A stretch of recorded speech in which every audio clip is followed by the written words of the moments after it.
Pasca dilantik sebagai Menteri Keuangan yang baru, Purbaya Yudi Sadewa menyampaikan komitmennya untuk mempercepat pemulihan ekonomi dengan menghidupkan kembali dua mesin utama perekonomian, yakni fiskal dan moneter.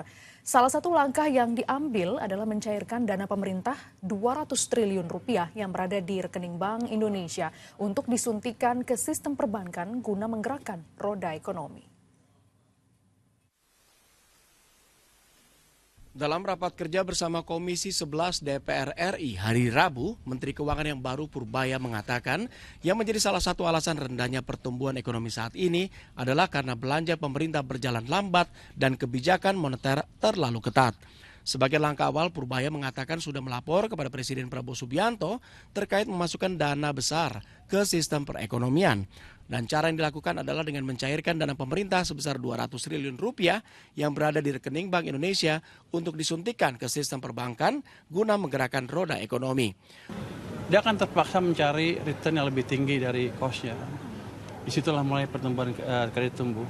Jadi saya memaksa market mekanisme berjalan dengan memberi senjata ke mereka. Jadi memaksa perbankan berpikir lebih keras untuk bekerja.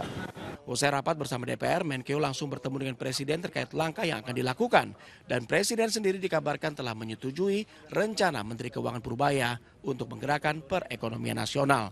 Sementara itu pengamat ekonomi dan hukum Indonesia, Celios, menilai saat ini Menkeu harus melakukan dobrakan kebijakan baru dalam 1 bulan ke depan untuk mendapatkan kepercayaan dari investor dan juga masyarakat. Jadi Pak Purbaya harus punya dobrakan, harus punya stimulus baru dan cepat ya dalam 1 bulan.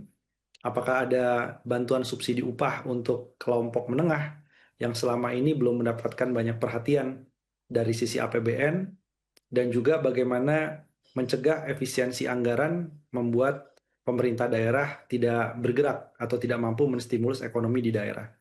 Tim Liputan AMECI TV melaporkan.